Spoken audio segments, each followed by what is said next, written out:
Oh boy. Oh boy.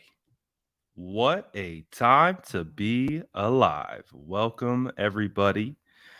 As you can see, not in the normal setup, but we got to talk about this stuff.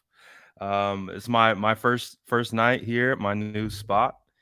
So as you can see, I'm in the living room right now. But I'm running a hotspot off my cell phone. I don't even have Wi-Fi set up. It's my first night last night. Uh, but hey, hold on. Let me take a sip real quick.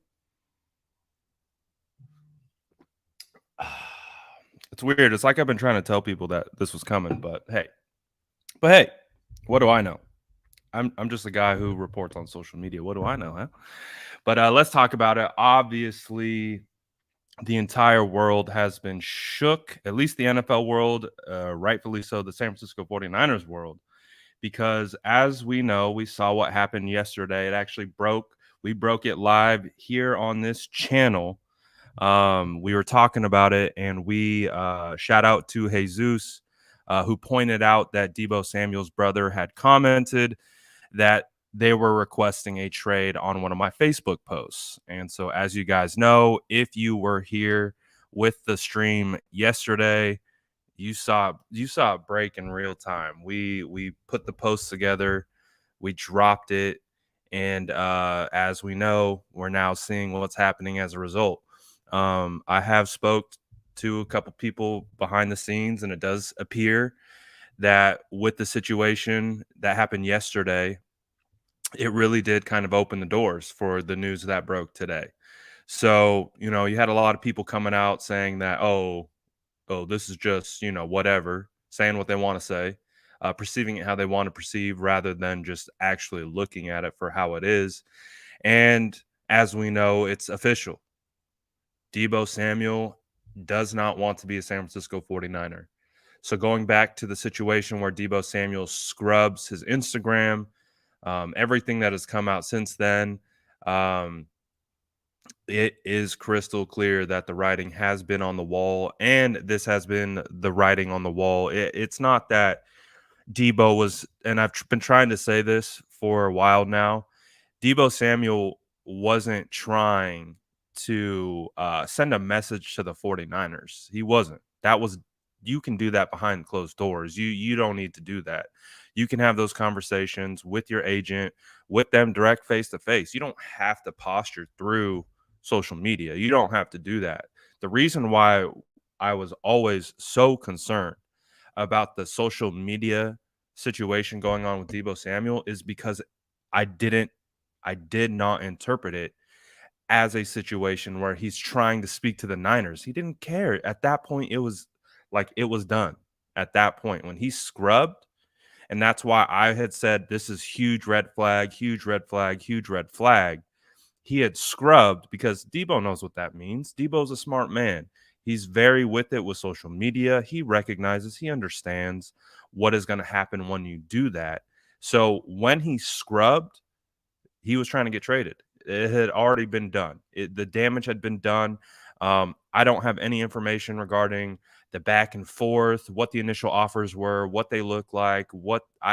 It didn't get far. Clearly, um, it did not get far before Deebo said, "You know what? I'm out of here," and just threw up the deuces. And it looks like now any team that is going to be able to get him will have a chance, but does feel like there is going to be a bit of you know a bidding war, because Deebo Samuel is 26 years old, clearly proven to be a phenomenal wide receiver in this league. Uh, and as a result, he wants to get paid like that. I don't think the San Francisco 49ers were willing to. This is my own speculation. My own speculation. I don't know if the 49ers wanted to meet that bar that was set with the new deals from Tyreek Hill, with the new deals from Devontae Adams, the new deals with Stephon Diggs. I don't know if they were ready and or prepared to hit that threshold that Deebo Samuel knows he's worth. And that's why we've always expressed like legitimate concern about this situation, because we know those things about the San Francisco 49ers, but double that is that we understand that other teams will be willing to pay Deebo Samuel what he wants if the 49ers aren't going to do it. So that's why for me, the social media scrubbing was a big deal. I took it very seriously. And I know people wanted to not only discredit the seriousness of it, but they also wanted to jump on your back if you thought it was serious. Um, so this is a safe place. If you were someone that believed there were some issues going on behind the scenes and you caught some heat, man, and the myth, the legend is here. Again, this all started with Jesus telling me in this chat yesterday on the stream um, about how his brother had commented that he wanted to be traded and he's not going to be a San Francisco 49er. Well, it was not even 24 hours. Wasn't even 24 hours that we posted those comments from his brother, and now the whole world knows, because where there's smoke, there's fire. We talk about it all the time. It is smoke season. You need to know how to move in this time. There's a very specific way in which you move. That's why you have to keep the tinfoil hat on. I told you, we talked about this yesterday. The tinfoil hat will never steer you wrong. And so if you kept that thing on you, you're not surprised. You might be taken back. You might be saddened. You might be upset, but you're not surprised. I'm not surprised. So this to me is par for the course. Again, I was tipped off about 6 days before he scrubbed anything that something was about to happen. And as it continued to go on, it just continued and continued in the wrong direction. And as a result, we are now in this point where Deebo Samuel has officially requested a trade. He's liking and his confirmation that it is true. He's liking all these posts from other fans, from other reporters. He's liking himself in Cowboys swaps, which is hilarious because I just posted a tweet where he called the Cowboys cowgirls. But it's just wild. It's a wild situation. It's a wild situation. And, again, it all popped off on this channel yesterday. It all popped off on this channel yesterday. Shout out Jesus. Shout out everyone who was vibing with us yesterday. Again, we did that in real time. If you were on the live, you saw the post go down. You saw everyone talking about it. Less than 24 hours. Here we are. And Deebo Samuel is likely to be traded. So now I guess the conversation becomes, where does he get traded to? What does the compensation look like? Let's start off by this. I want to gauge you guys again, because obviously I have been viewing this through a very specific lens, and I have, also had some information. So I have just been, trying to move in a certain way. But Cap says SDS to replace Adam Schefter. Hey, maybe, but I don't want Adam's job. I'll make that crystal clear. I don't want Adam's job at all. I do not. I'm not in the business of technically breaking news like that. We'll hint at it. We'll sub post about it. But my goodness, it's been a wild ride. But how do you guys feel? How do you guys feel? How do you feel about the situation? Are you surprised? Are you shocked? Are you just completely taken back? Do you feel betrayed? Do you understand? How do you feel? And let's keep it right here really quickly on Deebo Samuel requesting a trade. I want to see what you guys think, and then we'll take it a step further and start to unpack it a little bit more. So far, this is what we have. It is what it is. Don't let the door hit you on the way out. Deebo for Michael Thomas. Ooh, I don't know if I want that. Baller's pissed. A lot of people are pissed today. A lot of people are pissed today. Niners all day says I feel betrayed. Pack Life says I'm heartbroken. Cheyenne says broken. Not surprised, just business. Alejandro says I feel like she. Bye, Felicia. Robert says I love Deebo, but if he wants out, let him go. Jesus says I honestly feel kind of betrayed. John says numb at this point. I'm saddened by it, but not surprised. Definitely feel betrayed and shocked. It is what it is. It's a business. So you can see there's a range of emotions that 49er fans are going to have. And a lot of them, as we know, what we say, hey, we bleed red and gold, right? So when you leave the red and gold or you position yourself to be like, I'm done with you, then as you know, there's going to be an energy that comes back at you that not is always going to be great. There are going to be people who understand that it is a business, that there is now, just like Raymond is talking about, it's time to get a king's ransom for him and just move on. But there are some people that are going to feel really upset, and we talked about it yesterday.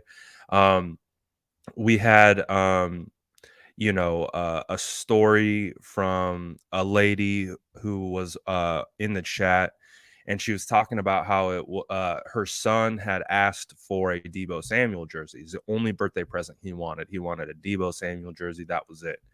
And on Easter, she was like, "Hey, why don't you wear your Deebo jersey? Like why don't you wear your jersey?" And he was like, "No, he doesn't like the team right now." And that's a little kid, man. That's a little kid. That's a little kid who doesn't care about contracts. He doesn't care about trades. He doesn't care about nothing. There's going to be a huge part of this fan base that feels like that little kid. That feels like that kid. I bought multiple Deebo Samuel jerseys. I bought multiple Deebo Samuel merch.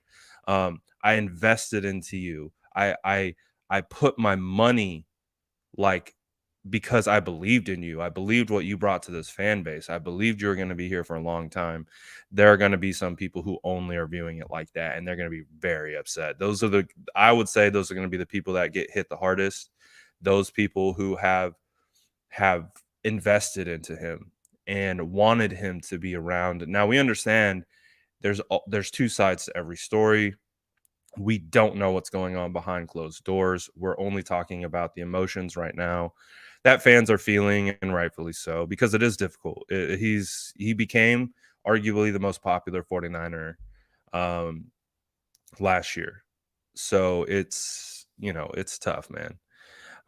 Jason says, we as fans send death threats and racist remarks, and people in here like it's just business. We made a chant for this man for getting us to the playoffs. I can't believe this. Disgusted. Well said, Jason. Well said. And you do a really good job of kind of bringing in all the human elements to this, all the human elements regarding how people are going to feel about this. Clearly, him just scrubbing the 49ers from his page caused certain fans to send death threats, to send racist remarks. You also have other people that have the mindset where it is what it is, man. So it's a situation where we are going to miss him. I didn't see this coming from a sense of when that season ended, and you told me that Deebo Samuel was going to request a trade. I probably would have said, like, you're crazy. Like, why would he request a trade? Why would the San Francisco 49ers not pay him? Like, why would we even be in this situation?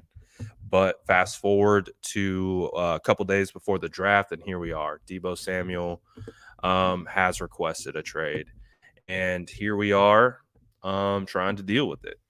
So clearly, going to be a wide range of emotions from the fan base, but I would have to say too, like, what else does this mean? What else does this signal? Are there more issues behind the scenes? Is this just a Deebo Samuel issue? Is this just isolated to Deebo Samuel? Are there other issues? Now we go back to that Trent Williams interview where Chad Ochocinco said that uh Trent Williams could be had. Like now we're like, well, wait a second. Wait a second. Does that mean something now? Because no one would have imagined Deebo Samuel getting traded. So I'm not saying that's anything. I'm just saying like now what's next? Like what does this mean uh for the front office? What does this mean for like for everything else, man? It's a wild time right now. Jason dropped another one. Shout out my boy for sending the super chats. He said, "It's more than business. We are human beings. We own his own fans, no matter the percentage, are sending him that energy. Why even do that to that man that grabbed the bull by the horns this season?" Yeah, it's unfortunate. It's unfortunate how, some people handle their emotions, their disappointments, and things like that. Clearly, people will project onto others what they, are kind of struggling with themselves. So, it comes with the territory. Uh, but I hear you, man. It's a tough situation. I'm always a player advocate. I'm always a proponent of getting your money. I'm always going to be like that. You guys saw me go hard for George Kittle. This situation was a little bit different because we never got to that point. Like that's the craziest part of this.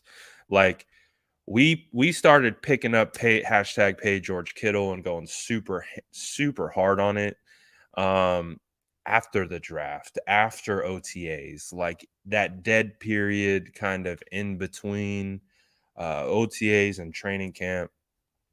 And we never even got the opportunity because it went from 0 to 100. So to me that tells me that negotiations were just completely off from the beginning.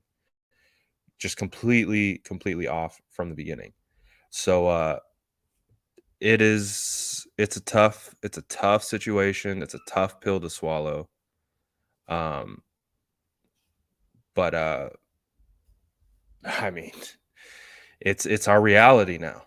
It's our reality now. Deebo Samuel is done being a 49er. I don't see any reconciliation at this point. It feels like the it's been written in stone. Deebo Samuel won't be a 49er this year. Dylan says, "Why can't we end this today? Cut or trade Jimmy and trade Deebo. So tired of seeing no plan. I want the truth and to see a real plan." Honestly, the whole Jimmy thing, I think they did have plans. I think they had something kind of set up and figured out, but I really think that Deebo, I really think that I really think that's something happened with that surgery and it screwed up the plan that they did have. So I hear you. We want to figure out what's going on with Jimmy, but I guarantee you can see it. The Panthers aren't interested in Jimmy Garoppolo. So that in of itself is enough reason to keep Jimmy. If there is a team that wants Jimmy and they're posturing, like if you look at the Panthers and all the news and the way they talk about these quarterbacks, the way they talk about the draft, all that kind of stuff, it is clear. Someone's saying, "Look at Debo's tweets." Okay, hold on a sec. I'll just pull it up. We can look at it together. Hold on one sec. I'm being directed towards Deebo Samuel's Twitter. All right, I got it pulled up saying, "Look at his liked tweets." Okay. So right off the bat, Shane says, "Man, you look awesome wearing blue and silver with a star on your helmet." Look at it's CeeDee Lamb. And if you don't know, CeeDee Lamb and Deebo Samuel are best friends. Or like they're I don't know how besties, how you describe that, but they're very good friends. Very, very good friends. So now we got Deebo Samuel liking himself in Cowboys swaps. But with that being said, I did address this particular one already. I'll show you what I tweeted. So this where was it? I'll show you my response to Deebo Sam. Oh, that's me right here. So I thought it was funny that Deebo liked that post of him in a Cowboys jersey swap. So hey, you know me. I think I know my way around social media a little bit. Maybe just a little. Maybe a little. Maybe. I might know what I'm talking about. Maybe. But hey, just for fun, I just threw this out there just to remind everyone. So if they want to start picking up Deebo to the Cowboys, I'm going to remind all the Cowboys fans that Deebo don't like you. Yes, you're correct. Not Facebook. I'm off Facebook. That's why I need guys like Jesus. That's why I need guys like Jesus patrolling my Facebook page to let me know if anything goes down because I don't do Facebook. I will be honest with that. I just it's a dying platform, so I don't tend to mess with it too much. But again, this was we were looking at Deebo Samuel's uh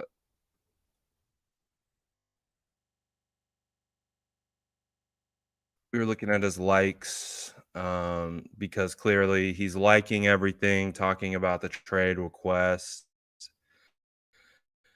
And he went ahead and liked this jersey swap of him in a Cowboys outfit. So it's crystal clear, man. It's crystal clear. Debo ain't playing. Debo ain't playing. Debo's got media got a point. We got over 300 people in here, 62 likes. We might not like what we're talking about, but we can still like this video. We can still just smash that like button real quick, get this video to the moon. Because we are going to talk, we're going to talk more. We're going to talk.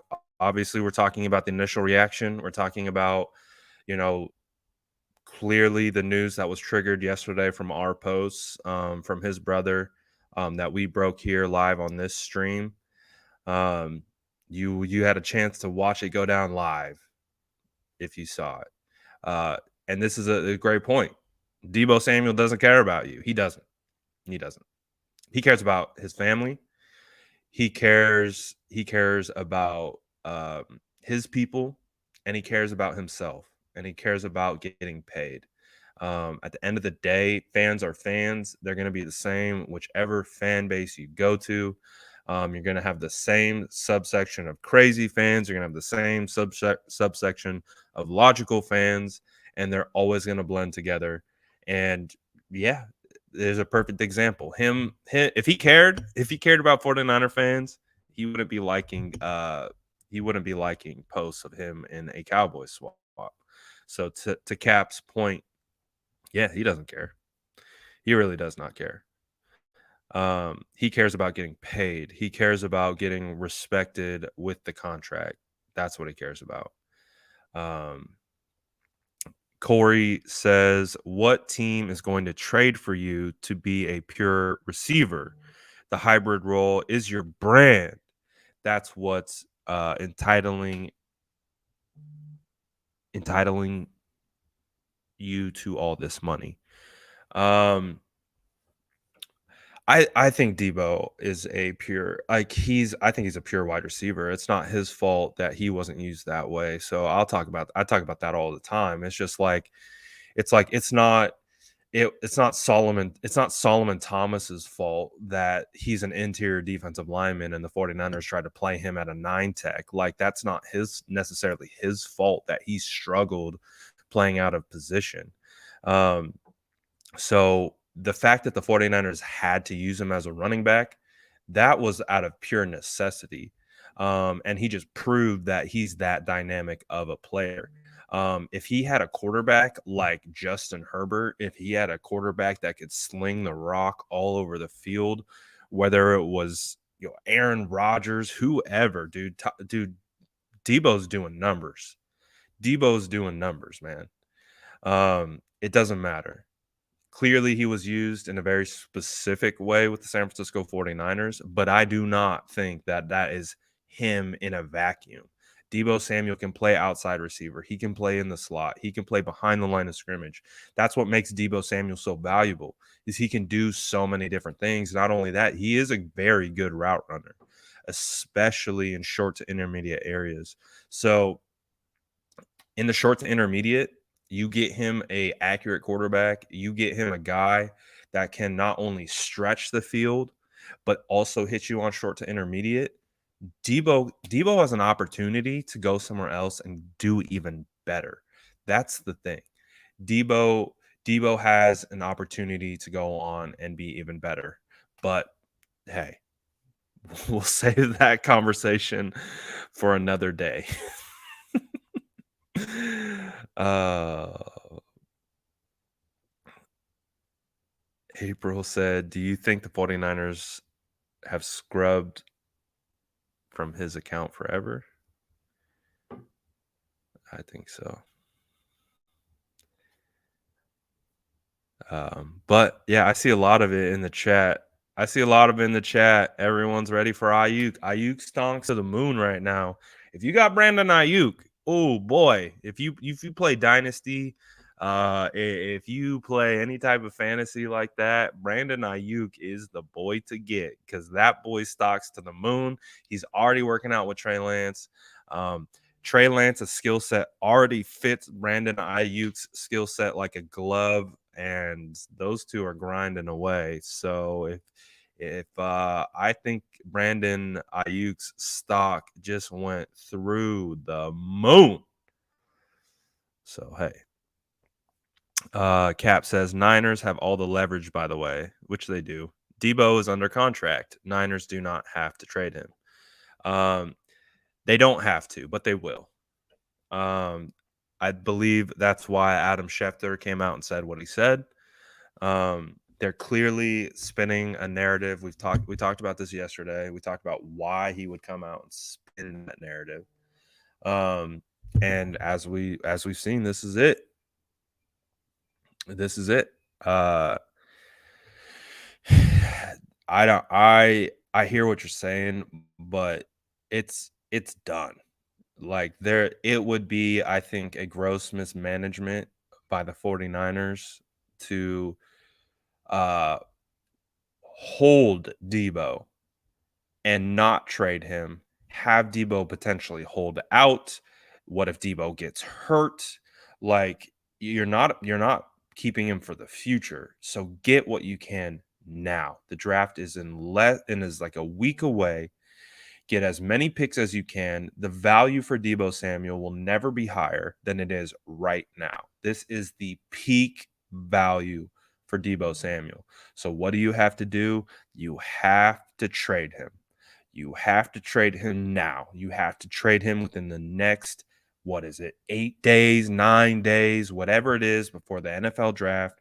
You have to trade him now. So there is a bit of a timing to this situation. So, because I really believe if you make it past the draft and Deebo Samuel is on this team, what are you then trading for? Are you trading for 2023 picks? Those are worthless right now.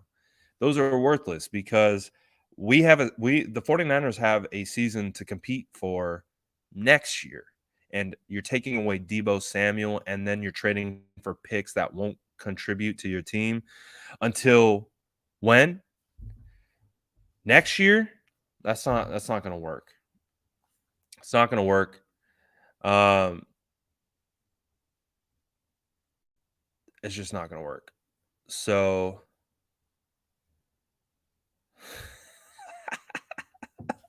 I feel like the Undertaker today. Like, I feel like it, just like, oh, Like that was me. That was me when the report came across. Like straight up Undertaker vibes. Like I think, I'm in my new house. Like I got nothing. Like we're like I'd say we're like 80% moved in. Like I don't even got internet here. I'm running hotspot off my phone. But for real, like I was like outside enjoying the beautiful weather, and the report came across. I'm like dead like this, just like I'm like, someone bring me back to life. And then all of a sudden the Deebo Samuel news drops. I'm like, 100%. 100%. Um, Hotspot working better than the Wi-Fi. I'm telling you, I lived in a hole. I lived in a freaking just dead hole for Wi-Fi. I don't know what it is, but we're already cooking over here. Let's see. Wavy Collins says Deebo to either Detroit or Houston. Amon-Ra, first and a second, or Cooks, a first and a second. Thoughts? Ooh, do you get me Amon-Ra? Amon-Ra is a draft crush of mine. So if you give me Amon-Ra St. Brown, I'm hyped. I mean, considering the situation, I've already accepted the fact that Debo's getting traded. But I've also kind of been, hearing things. So I've also kind of been moving a certain way. But if you can get me Amon-Ra St. Brown, I wanted him last year. If you followed me on Twitter last year, I would not stop tweeting about Amon-Ra St. Brown because I thought he was an extremely underrated wide receiver. Didn't understand why no one was talking about him. I thought Amon-Ra was the type of guy who could do everything. He could stretch the field. He could work shorts to intermediate. He could work behind the line of scrimmage. The things that we uplift Deebo Samuel for, Amon-Ra is a very good player. So you got me Amon-Ra first and a second. I'd be pretty happy about that. I'm not going to lie. Because, again, we are now into the part of the conversation where what are the 49ers going to get for Deebo? What's it going to take to get Deebo Samuel? Because you also have to remember another team has to pay him that contract that the 49ers seemingly aren't. So someone is going to have to pay him. Not only are they going to have to pay him, but they're going to have to give up a king's ransom in order to get Deebo, even just to get the opportunity to pay Deebo. So it's going to be interesting. I like the Jets still. I'm looking at the Jets, but if you could get me Detroit's first and second or Houston's first and second with either one of those wide receivers, that's a win. I would say either one of these trades from Wavy, we're feeling pretty good about. So I'm okay with that. I'm okay with that, but start to talk to me about what it's going to take. Start to talk to me a little bit about what you think or what you want in potential trade situation. What does that look like? How are we feeling? What's the vibe? What is it going to take? I'm personally, let me read Casey really quick. He said, what could we get from Houston for Deebo and Jimmy in a package? 2 firsts, more, less, any certain players? What do you think? This is the thing. I don't know if Houston wants Jimmy. You look at Jimmy's contract again. Jimmy's contract combined with the injury is going to be the biggest issue. His contract is so bloated. It's only for 1 year. You're essentially going to have to redo it. If I think you're trading for him. So it's going to be very interesting. But I mean, if you're trading Deebo, I think you could potentially get 1 first, maybe 2, depending on who is trying to get him. But if you're talking Deebo and Jimmy package, I'm looking at the Panthers. Oh, and you already know where I'm going. If you're looking at a Deebo and a Jimmy package, I'm looking at the Panthers. Oh, hey, Panthers, you need a quarterback? Well, hey, guess what? We have a superstar wide receiver that he doesn't want to play ball with us. But you have a couple players that we like. You have a man by the name of Brian Burns. How's BB doing these days? Is he staying healthy? He looking good? He feeling good? I'm calling the Panthers instantly. All right, we're getting 6 and Brian Burns. That's what we're doing. We're giving me number 6, and you're giving me Brian Burns. So that means we're taking home Kyle Hamilton and Brian Burns, or we're taking Sauce Gardner and Brian Burns. We're taking away someone. We're taking away Brian Burns plus a blue chipper. That's what's happening. If we're sending you Deebo and we're sending you Jimmy, then give me Brian Burns and give me number 6. I think that we could work something out. We'll take Brian. We'll take a portion of the deal that we were going to pay to Deebo, and we'll pay that to Brian. We'll have the most dominant defensive line in the NFL, and then we'll go ahead and we'll have the pick of the litter of whoever falls to the 49ers at 6, whether that's Sauce Gardner. Imagine putting Kyle Hamilton next to Jimmy Ward. That would be ferocious. And you already add Brian Burns as a piece. You allow Kyle Hamilton to just roam in the back. You let Jimmy Ward roam in the back. Woo-wee. Ooh-wee. All right. I'm being told to look at someone else's Twitter. I'm going to remove and then I'm going to screen before we go over there. But I will look.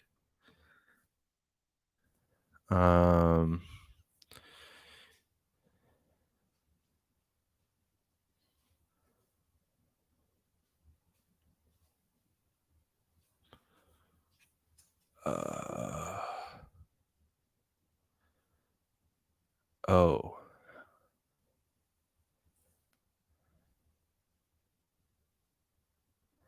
What is this?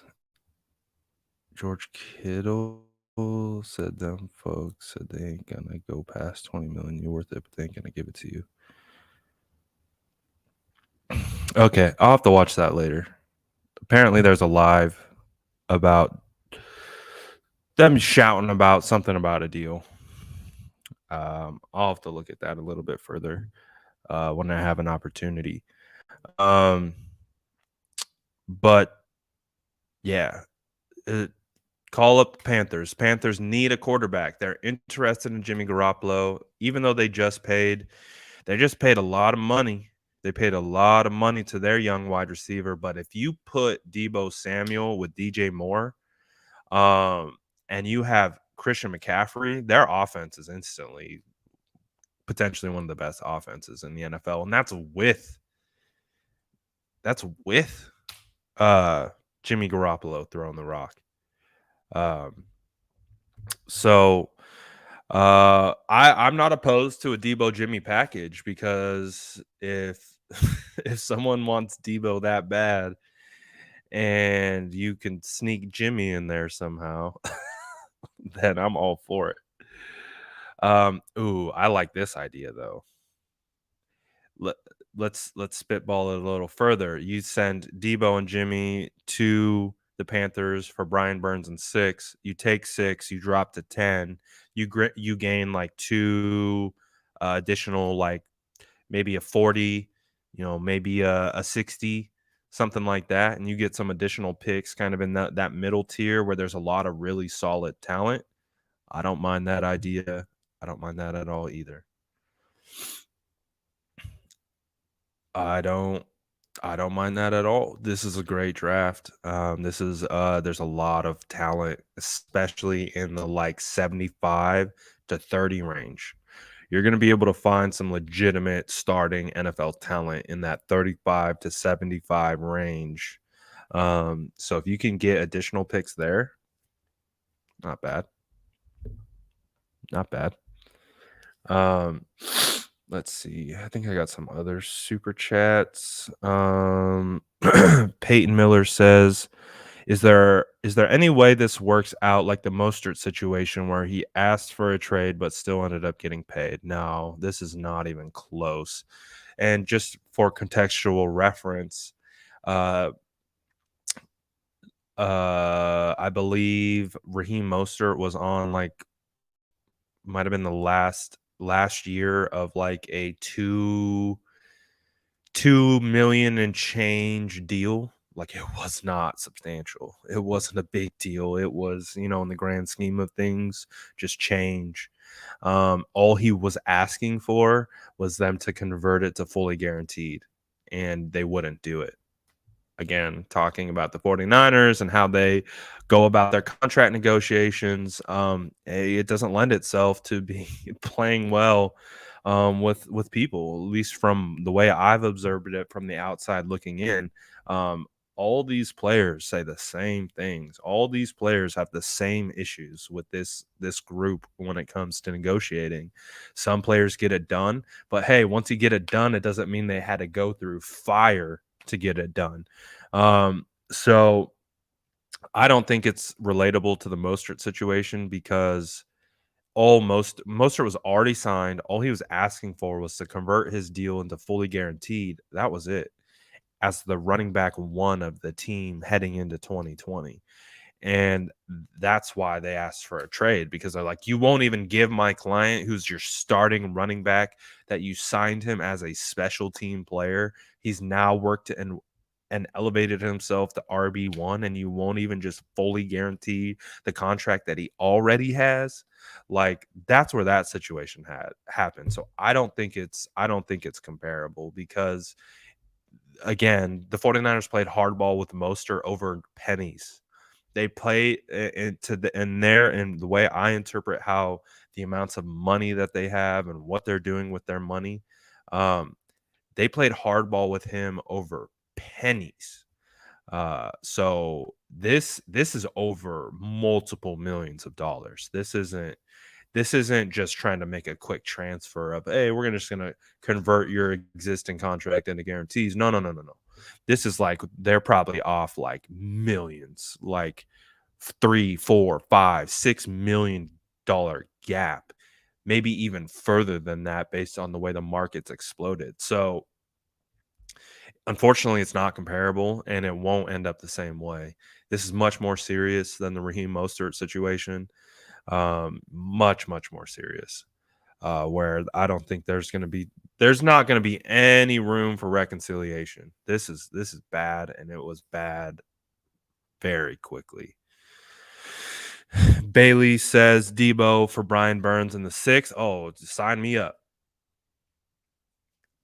Sign me up. Sign me up. 100%. I would do this trade right away. If you give me Brian Burns in a 6th for Deebo, hell yeah. Easy. Where do I sign?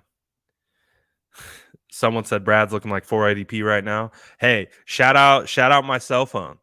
Shout out my cell phone. I'm running a hotspot off the cell phone right now. I got no Wi-Fi in this house. Last night was the first night we spent the night here. I don't even got Wi-Fi yet.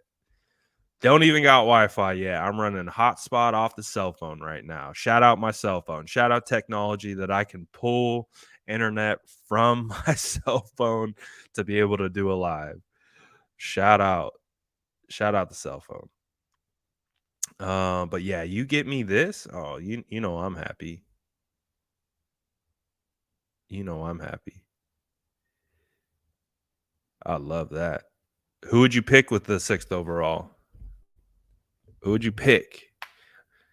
You take edge, and you get Brian Burns, and you have him for 2 years under team control. The Panthers picked up his 5th-year option, so technically you can bring on Brian Burns, play him on the last year of his rookie deal, and then go into the next year where he's already has the 5th-year option set into place, where then you could theoretically get a new contract negotiated with him after this year. Like, you wouldn't have to pay Bosa and Burns, which people keep talking about. You just have to be able to if you're trading for Burns, you're trading for Burns to play this year on his rookie deal, and then going into his 5th-year option, then you potentially negotiate a new contract where, look, guess what? Jimmy's money is going to open up. Now all that money for Deebo Samuel, like the 49ers, if they can get rid of Jimmy and they trade Deebo, they are going to have a lot of money to play with.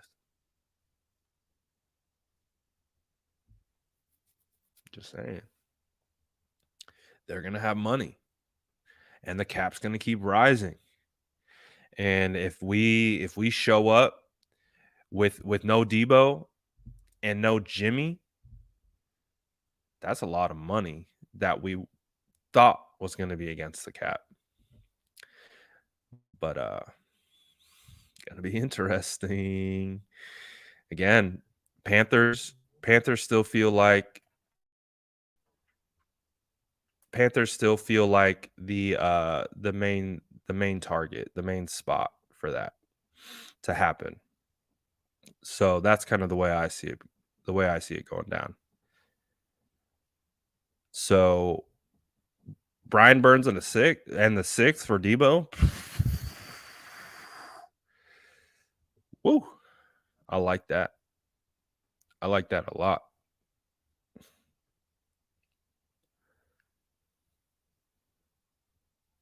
I like that a lot. So it's gonna be interesting, man. It's gonna be interesting. Bailey says trade Deebo and Jimmy, get Brian Burns, sign Tyrann Mathieu, and draft Traylon Burks. That would be interesting. There's so many good wide receivers in this class, man. There's so many good wide receivers. And they're just gonna keep coming. Why are we in love with Burns? He was a draft crush of mine. I think it was going to the 2018 draft. No, yeah, 2018 draft. Obviously, there was a point where it felt like the Cardinals were going to draft Nick Bosa number 1 overall. So I was galaxy braining ideas because the 49ers were at number 2. I was galaxy braining ideas of how to trade back and get Brian Burns and then somehow parlay that into a trade with OBJ at the time. So it's been my mission since 2018 to get Brian Burns onto this roster. So I'm still rolling. We don't stop. But honestly, part of it is because the whole reason the Brian Burns stuff actually started was because I was tired of talking about Jimmy Garoppolo. I was like, I'm just tired. I'm tired of talking about Jimmy Garoppolo, so I'm going to post Brian Burns every day until Jimmy Garoppolo gets traded. And we've kind of worked a little bit of speaking it into existence a little bit. There's some pathways that have opened up since then, but it was more of a joke. But I do really love Brian Burns, and the fact that we can actually now have a probably somewhat legitimate conversation about potentially getting him. I'm all over it. I'm all over it, baby. Bring me BB.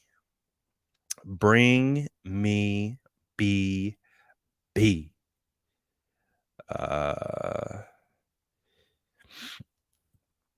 You can't put skill on resume when asked to do, you refuse.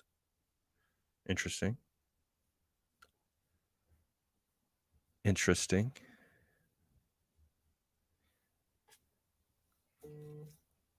Interesting. Ooh, BB, Bosa, and Burns. Man, don't tempt me with a good time. Do not tempt me with a good time. Because, oh my gosh, I've said it a million times. If the 49ers somehow got Brian Burns on the other side of Nick Bosa, you wouldn't even need to play offense.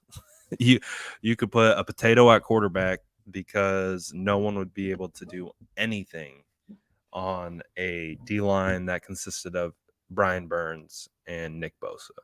and then you put Javon Kinlaw on the interior, you put Eric Armstead on the interior, you have the waves. Again, Brian Burns, you're using him primarily as a pass rusher. So you have base down guys that can play out on the edge, and you can get crafty and do all this types of things. You can put Bosa and Burns next to each other. What if you kicked Bosa into the 3 tech and you had Bosa in the 9 tech on the outside? That would be filthy. What are you supposed to do?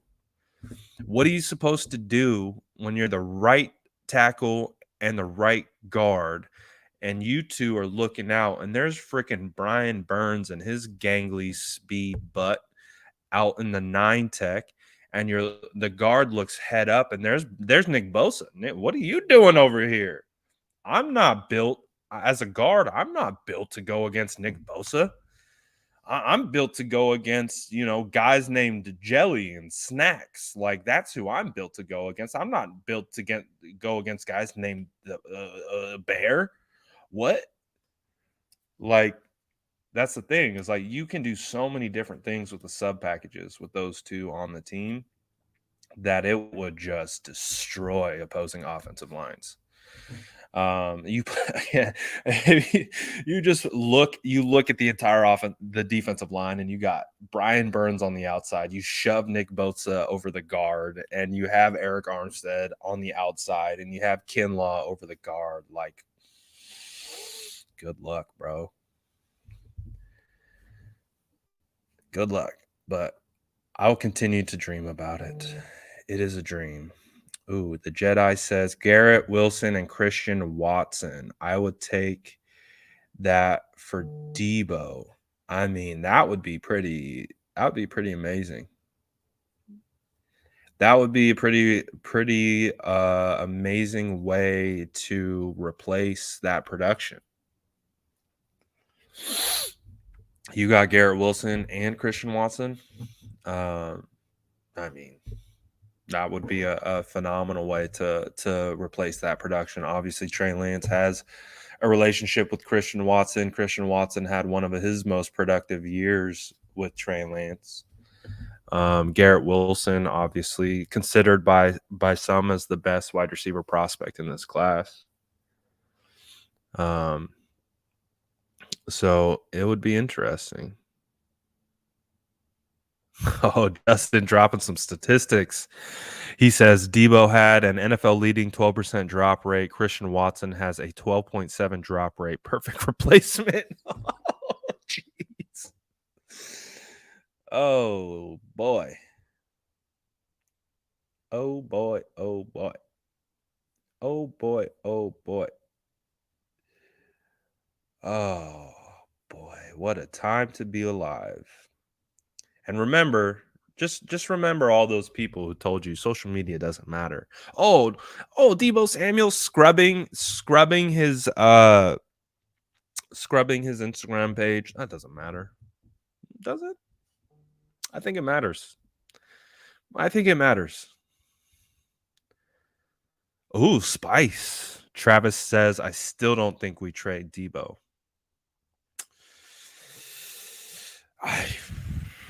I don't see how we keep him at this point. This has been one of the ugliest contract negotiate. This has been the ugliest contract negotiation I've seen play out for the 49ers. It's been one of the ugliest ones I've ever seen. If I can go back, 10 years into my memory of trying to figure out and remember, contract standoffs and things like this. It's not great. It's not great. I feel it. I appreciate the optimism. I definitely appreciate the optimism. Yeah, people got real over their skis with this situation. They got real boisterous. They really puffed out their chest to tell you how dumb you were to think that, oh, Deebo scrubbing his Instagram means something. Don't worry, we'll wait for our apology letter in the mail. Don't worry. We'll wait. We'll wait for it. Oh my goodness. I think there's like beat reporters saying like, "Oh, you have to be able to like sift through the real things." Do you know what's real? Do you know what's real? Do you know what world you live in? Do you know we live in a social media driven world? Did people just wake up one day and forget that? Did we forget that the first thing that everyone does when they wake up and they roll over out of bed is they get on Twitter, they get on Facebook, they get on Instagram? Do we forget about that? Do we forget that this world is absolutely 100% unequivocally driven by social media? Have we forgot that? Apparently we have. Yes, happy holidays to anyone who celebrates. Happy holidays to anyone who celebrates. Oh man. Oh man. So quite the situation, quite the day. Um Quite the developments that we have.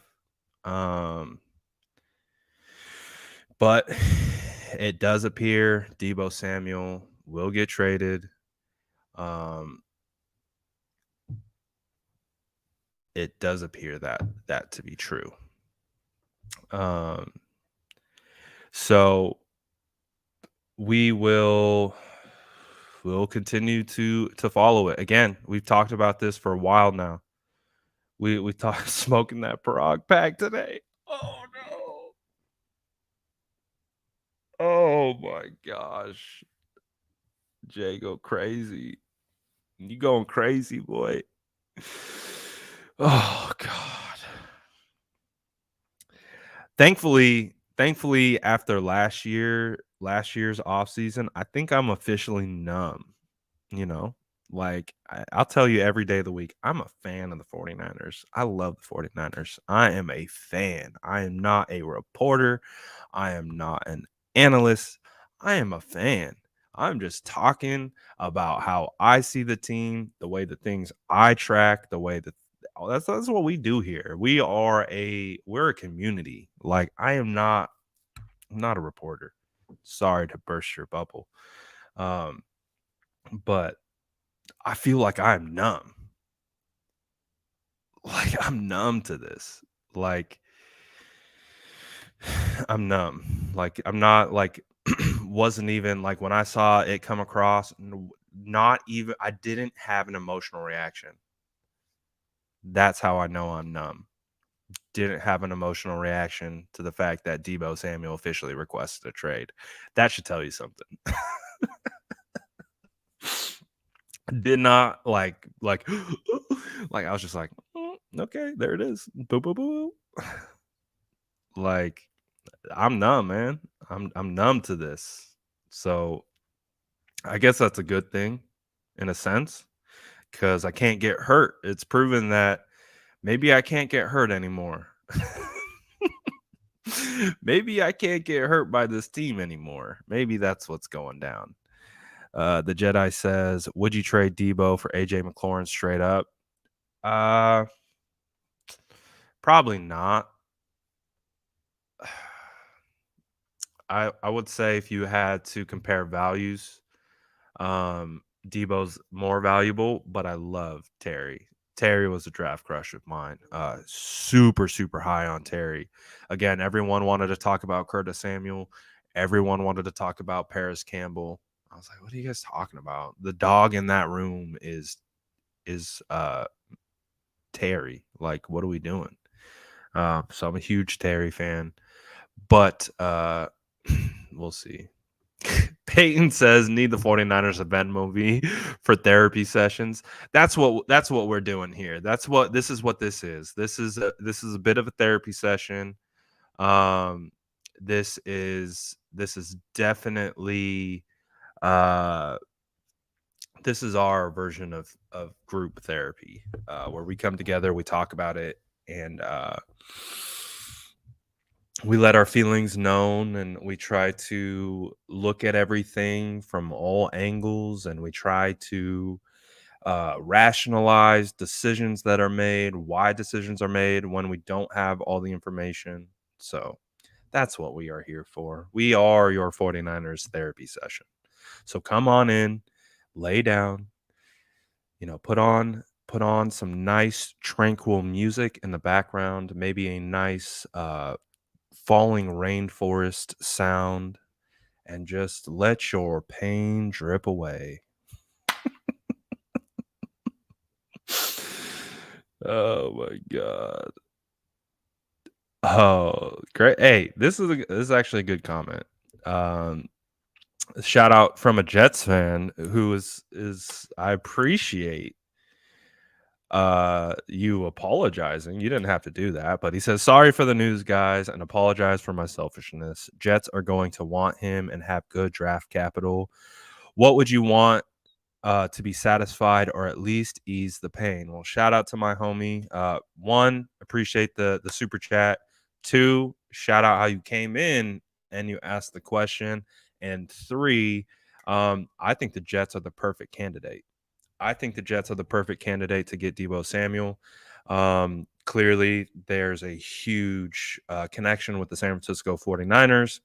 Robert Saleh, LaFleur, the offensive coordinator, and a lot of the staff from the 49ers. So I think it's arguably the best fit available.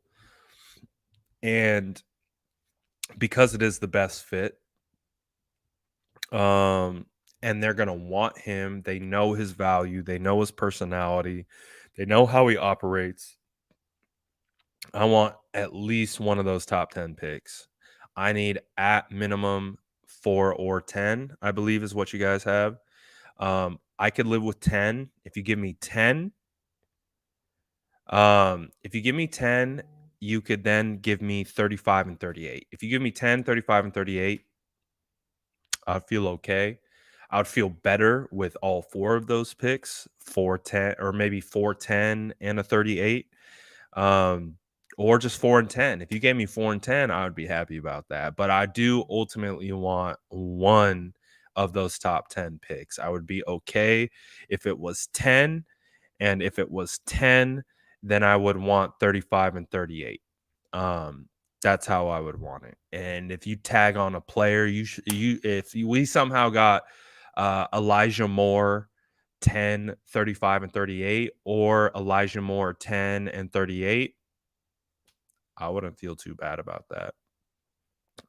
But I feel like the 49ers need at least 3 draft picks in return. Again, I would like minimum 1 top 10 pick. If we're talking 35, we're talking 38. I'm down. But I need a haul. I need a haul. So I do want one of those top 10s though. And I don't know how you feel about that as a Jets fan. I don't know I could ask the question back to you. What are you willing to give up to get Deebo as a Jets fan? Again, you have a pretty decent you have an okay offensive line. You have some good weapons. Obviously, a young quarterback with a wild arm that is still developing. And Zach Wilson. I love Michael Carter. Of course, Elijah Moore, like I mentioned. But be interested to see what Jets fans would be willing to give up.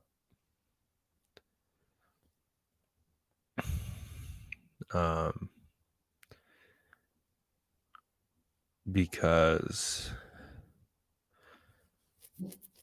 I don't know. I don't know what what they value Deebo as. I mean, clearly they want him. we understand that the Jets, from everything that's been reported, that they have been active in trying to get uh, a wide receiver. I believe they offered the Chiefs for Tyreek Hill.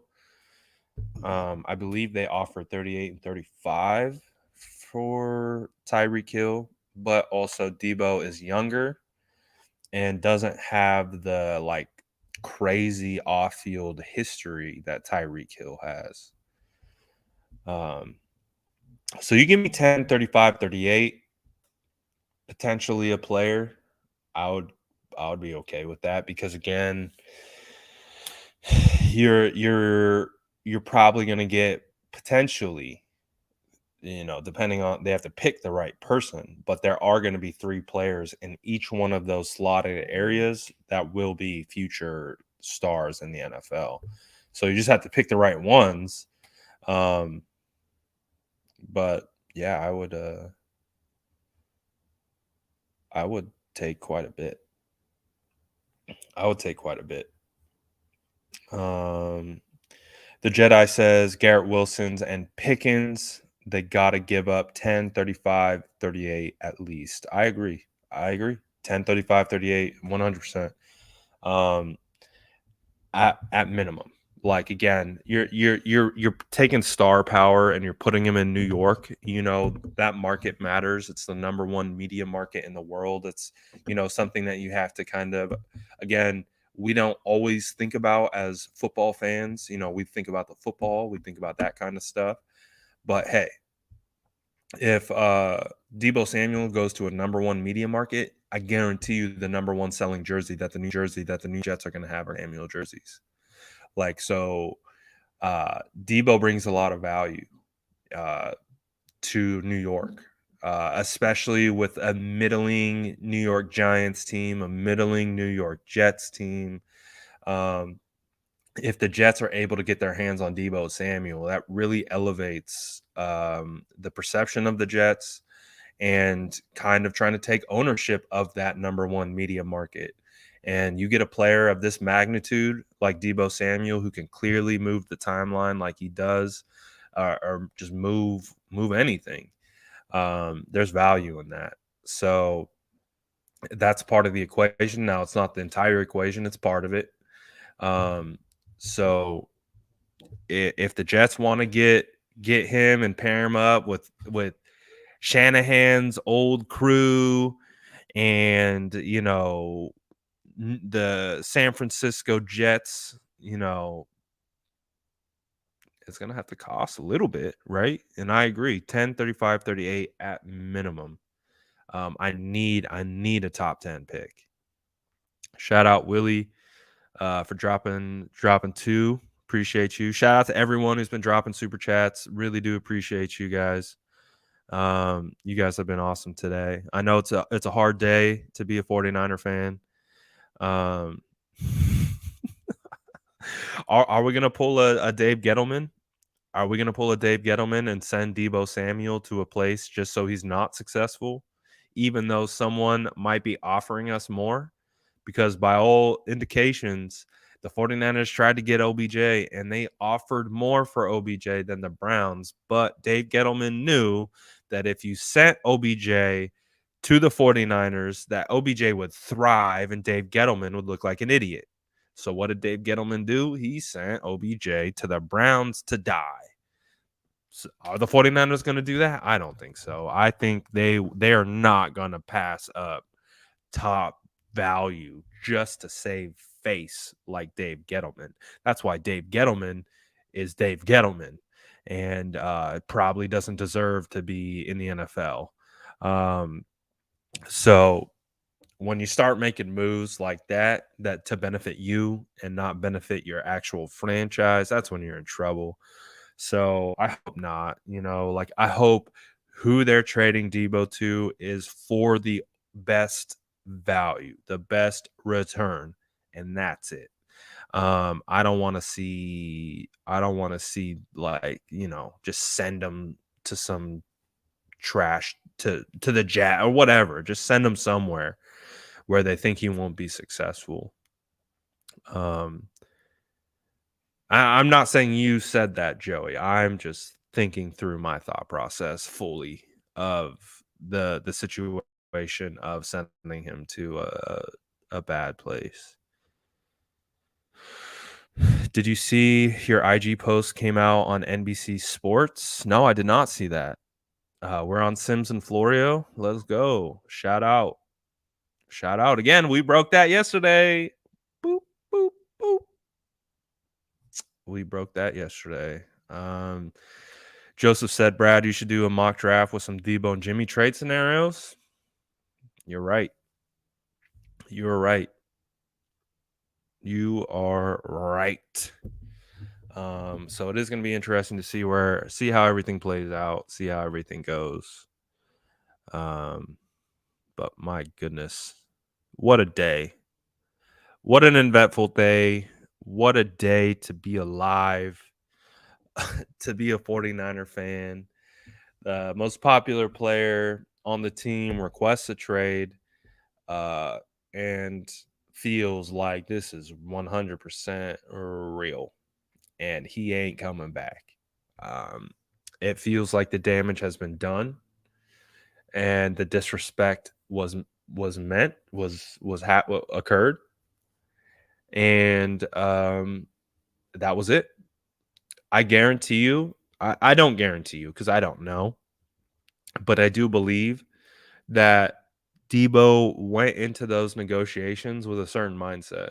Like if they're going to lowball me, if they're just going to lowball me, that's not good. But two, if they're going to try to use the fact that I played running back last year, they're going to try to use the fact that I played running back last year as a reason why not to pay me, I'm done. I wouldn't be surprised. I would not be surprised if, they got into the room with Parag Marate and one of the first thing Parag says was, yeah, you're a running back now. You're kind of like a running back. So we're going to kind of pay you that way. And he said, I'm out. I'm not doing this. Get me out of here. So we'll see, man. What about Laviska Shenault, 6'1", 220-pound receiver from the Jaguars? His tape looks similar to Deebo's college tape as a replacement. Yeah, but that means you got to go trade and you have to give up compensation for him. I like Shenault. I actually thought Shenault was going to have a much better year last year than he did.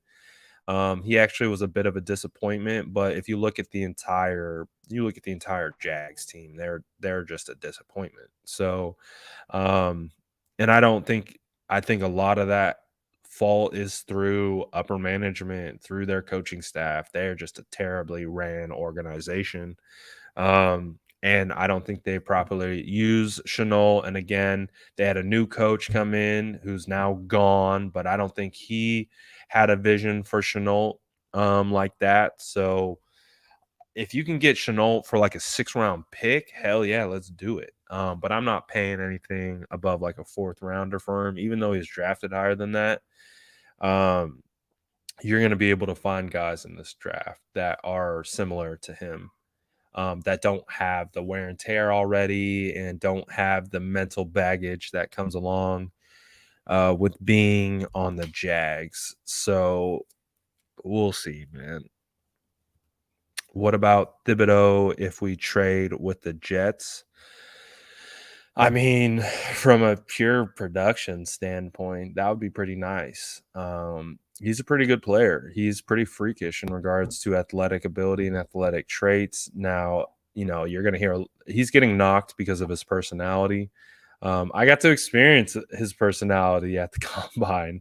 I'm not going to pretend here and say, oh, I know this man and I know who he is, but I can tell you that any person that we talked to at the draft who was a prospect, and we spoke to a lot of prospects, they were very open to have a conversation with you or at least, give you a courtesy. When it came to Thibodeau, he didn't even give you the courtesy. And it was a palpable energy. Like, you know what I mean? Like when you come across someone who's like, I'm not talking to you, you're like, oh, my bad. Like I was just, hey, I was just trying to say what's up. Like maybe ask you a question or something, but like he wasn't having it. And I went on to talk to someone else who had worked with him to talk about, hey, he's getting knocked because of his personality.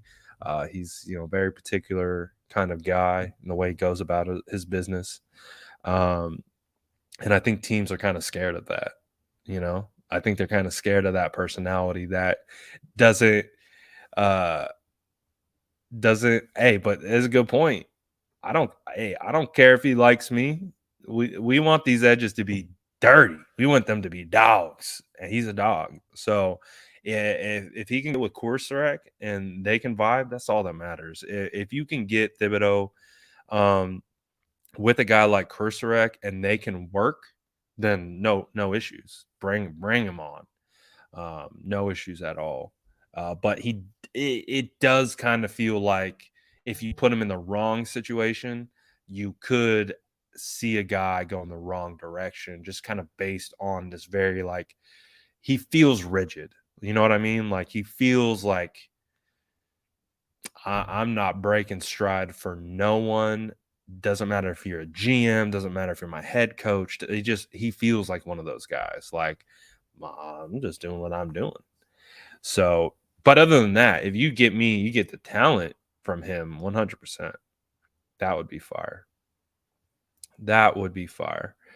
All right. I think it's time. I think it's time to wrap up. I think I should be I think I'm coming live back to you guys with the Ponte. I got to reach out to him and get that scheduled. My clearly I don't even know what my plan is for today. I wasn't planning on coming on live. I was planning on moving. And obviously things have taken a turn. So that's why I'm coming live to you from the family room of my new house with nothing in it. And I'm hot spotting off my cell phone. So um be on the lookout. I'm gonna try to reach out to no, Jason has texted me and I haven't responded. That is a fact. I've seen that he's texted me. I have not responded. So yes, I've already ghosted Jason today, but I will reach out to him after this because I still got to figure some stuff out. I don't know. I got some other things going on that I have to figure out first. But I should be coming back live. Should be coming back with Jason if he's not ultra mad at me for not responding to him yet. Um, hopefully, he might ghost me back. So we're gonna see how this works. And I don't blame him at all. I don't blame him at all. So we'll see. And if that occurs, maybe 1:30ish. Two again, I have some things to figure out before that goes down. Um, but tentatively should be doing state of the franchise. Um, but we'll see.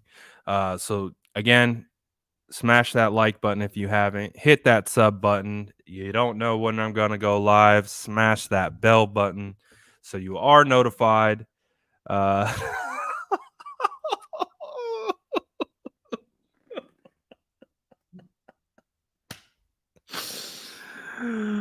oh, wow. That's a good one.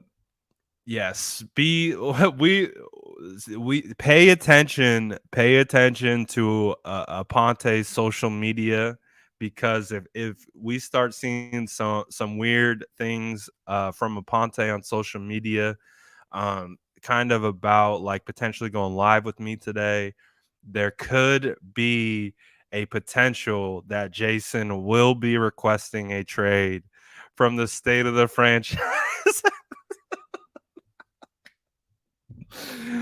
Hey, I don't blame him, man. I don't blame him.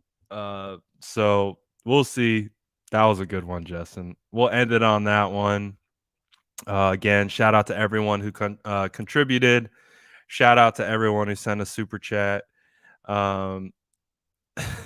Aponte has removed everything SF from his IG. Oh no, what's happening? He's about to request a trade from the state of the franchise. My goodness. So again, I still got to figure some things out on my end. But I want to try to get it figured out. So be on the lookout. Hit that sub. Hit that bell. And I'm sure there's going to be more stuff that I haven't even seen that we'll talk about. So we'll see. We'll see what's going to go down. Oh, Aponte's brother has confirmed it. Sound the alarm. Sound the alarms. Oh, love you guys. That was even though it was a tough situation as always. Great show, great energy. And hey, the show must go on. So we'll continue to see how this all plays out. And you guys know if a trade is announced, we will be here to talk about it. So I appreciate everyone tapping in.